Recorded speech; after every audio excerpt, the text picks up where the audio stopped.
ও কি শান্তি, যত শান্তি মনে হয় এখানেই আছে। আবার আসবো লক্ষ্মী সোনা, এখন বাথরুমে গিয়ে ধুইলা আগা।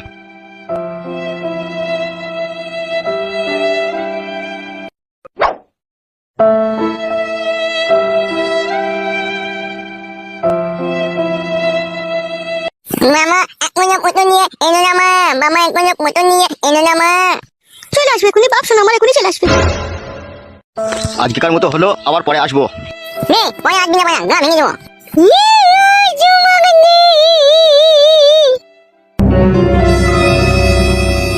শোনো, যদি কোনো সুবিধা অসুবিধা হয় আমাকে বলবে, ঠিক আছে? বেশ ঠিক আছে। নে পুতুল আনবি। কিরকম পুতুল নিবি বল? পিকপিকি পুতুল, পিকপিকি পুতুল। ঠিক আছে ঠিক আছে, পিকপিকি পুতুলই তোকে এনে দেবো। ও মামা পুতুল এনে দে, মামা মুন্ডু এনে দে, মামা মুন্ডু এনে দে। নমস্কার নমস্কার কাকু। তুমি এখানে কি করতে এসেছো? এই যে তোমার ওই পুত্র সন্তানকে দেখতে এসেছিলাম কাকু। মিথ্যে করে মামা, ঘরের ভিতরে পটাম পটাম করছিল। দেখো বাবা, আমরা গরিব মানুষ, আমাদেরকে একটু সুখ শান্তি করে বাঁচতে দাও বাবা। অত সুগলি কি করবি কি বে টাকলা চুদা? বেশি সুখ মারাই না, টাকে গুলি করে দেবো কোন আবার। বেশি চুদুর বুদুর করবি না, ঠিক আছে? মেয়েরে পাড়া ছাড়িয়ে দেবো মারা। ও ভাই তুমি আবার ওর সাথে বকছো কেন ভাই? আমার তুমি যাও ভাই, তুমি বাড়ি যাও। বুঝিয়ে দিও, ঠিক আছে? আমার সাথে যাতে কোনো রংবাজি না করে। ভাই দাদা, গা ভেঙে দেবো মায়া। এই খাপা তুই চুপ, তুই বকছিস কেন? নে চুম পাখি চুমাই, নে চুম পাখি চেম্বা করছি না। ও ভাই ছেলেটাকে আবার ভয় দেখাইছো কেন ভাই? যাও ভাই তুমি যাও। তুমি তোমাকে ভালোভাবেই চিনো, ঠিক আছে? আমি বেশি কথা বলি না। ঠিক আছে ভাই, শোনো আমার, ঠিক আছে।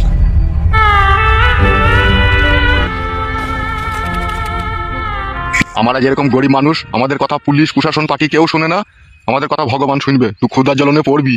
তুই যেইভাবে আমাদেরকে উপরক্ত করছিস, তুই লরির তলায় পড়ে তোর লাশ ছাড্ডা ব্যাড্ডা হয়ে যাবে। তোকে আমি অধিশাপ দিলাম। মামা ঘরের ভিতরে ওই লোকটা পটাম পটাম করছিল। ওইখানে এসে কি করছিল কিন্নি? গো আমাদের ছেলেটাকে একবার দেখতে এসেছিল। আমার তো মনে হচ্ছে তুই মিথ্যা কথা বলছিস আমাকে।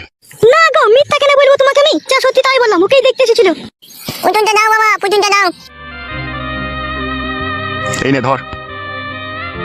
ইতানা কি সুন্দর বুদুন মে, কি সুন্দর বুদুন মে। জীবনে যা করবে খুব চিন্তা ভাবনা করে করবে, তোমাকে আমি বলে দিলাম। ইতানা পুতুলটা আমার চোখ মারতে মে। ওগো এমন কোনো কাজ আমি করিনি যাতে তোমার মান সম্মান হারাই। পুতুল তো কি পুতুল? ভালোভাবে চললেই তো ভালো গিন্নি। আমরা গরিব মানুষ, আমাদের কোনো বল শক্তি নাই, না আছে আমাদের টাকা, না আছে আমাদের কোনো পাওয়ার। আমাদেরকে মাটির মানুষ হয়ে দুনিয়াতে বাঁচতে হবে। মাটির মানুষ হয়ে বাঁচতে সেই তো গুন্ডা বদমাশদের হাতে পড়তে হচ্ছে আমাদেরকে। পুতুল তো কি পুতুল? উপরে একজন বসে আছে ভগবান, তিনিই বিচার করবে। চলো ঘরে চলো, হাত মুখ দিয়ে খেয়ে নাও গা। তো কি পুতুল? হ্যাঁ গিন্নি চলো। টুকি টুকি টুকি টুকি কুটকলাই আই কলে আই বাপ। টুকি টুকি টুকি পুতুল, আমি মুঠি নিয়ে খেলা করছি। টুকি পুতুল, ছোড়া ভারী আচটে বাঁকা। এত যে ফাঁকা টুকি পুতুল, এত যে ফাঁকা টুকি পুতুল।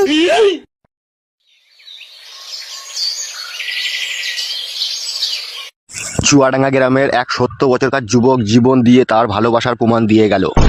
নারকেল বেগম নামের একটি বিধবা মহিলার সাথে সম্পর্ক রাখার কারণে নারকেল বেগম নামের ওই মহিলাটি তার সাথে ভালোবাসার সম্পর্ক বিচ্ছিন্ন করে। তাই ওই যুবক সেই সম্পর্ক বিচ্ছিন্ন হওয়ার সেই নিদারুণ যন্ত্রণা সহ্য করতে না পারায় কলা গাছে গলায় দড়ি দিয়ে আত্মহত্যা করলো। লেওড়া, আমার মন বলছে এটা ফেক নিউজ রে। তারপরে কি লিখেছে যেন? নারকেল বেগম নামের ওই বিধবা মহিলাটির রডের সম্পর্ক বিভিন্ন বয়স্ক লোকদের সাথে জড়িয়ে পড়েছিল। তারপর ওই মহিলা গ্রাম ছাড়তে বাধ্য হয়। এসব পেপারগুলো বিক্রি করার জন্য ফেক নিউজ বানাইছে, এসব আমার বিশ্বাস হচ্ছে না। বাবা, এসব বিশ্বাস করেও তোমার কোনো লাভ হবে না। ঝটপট 3000 টাকা দাও তো। বাপের সুপুত্র লাভ কামিয়ে এলো, 3000 টাকা দাও কে? জীবনে যা 2 নম্বরই কাজ করে চুরি চামারি যা করলাম সবই তো তোমার হাতে তুলে দিলাম। এখন 3000 টাকা দিতে ফেটে গেছে নাকি তোমার? হবে, তোকে আমি বলেছিলাম নাকি তুই চুরি চামারি করে আমাকে এনে দিবি? তুমি না বললেও দিয়েছি তো বটে তোমাকে আমি। সালা, আমি ভেবেছিলাম তুই পড়ালেখা শিখে মানুষের মতো মানুষ হবিবে, কিন্তু তুই যে লোকের ক্ষতি করে করে বেড়াবি তা আমি কি করে জানবো বে? ওইসব আমি শুনতে চাই না, তুমি 3000 টাকা দাও আমাকে। কই গো মালতী? কি গো? ওই দেখ তোর ঘোড়ার বাড়া কপালি ছেলে কি বলছে দেখ। বাবা, আমার মাকে এসব কথা বলার কি দরকার আছে? তুমি আমাকে 3000 টাকা চাইলাম, তুমি আমাকে দিয়ে দেবে। কি বলবে বলো, আমি রান্না চাপিয়েছি। তোমার ওই গলার সোনা চেনটা কোথা আছে? কেন? আলমারিতে ভরা আছে। তোমার ওই সুপুত্র লগ্না চাঁদা পুরুষটাকে ওই গলার সোনা চেনটা এনে দাও, ওইটা বিক্রি করে ও 3000 টাকা নিবে। বাবা, আমি বললাম নাকি মায়ের সোনা চেন বেচতে? তা হা বাপ, শোনা আমার, আমি এই বুড়ো বয়সে টাকা কোথা পাবো? হে 14 বছর বয়স থেকে আমি চুরি চাপারি করে লোকে মেরে ধরে এনে তোমার হাতে তুলে দিই, চাই তুমি এরকম কথা বলছো বাবা? হবে, তুই বড় বড় কথা মারাছিস, তুই ক টাকা এনে দিয়েছিস বে আমাকে চুরি করে? কেন হে, 5 মার্ডার করার জন্য যে 2.5 লাখ টাকাটা পেয়েছিলাম সেটা তো তোমার হাতেই তুলে দিয়েছি আমি। বুকা চুদা, আর থানাতে আমাকে টাকা দিতে হয়নি মনে লাগবে। মেজু বাবু তো 70,000 টাকা কালিয়েছে বে, আর বড় বাবুকে দিয়েছিলাম 40,000 টাকা, ওই তো 1 লাখ টাকা চলে গেছে বে।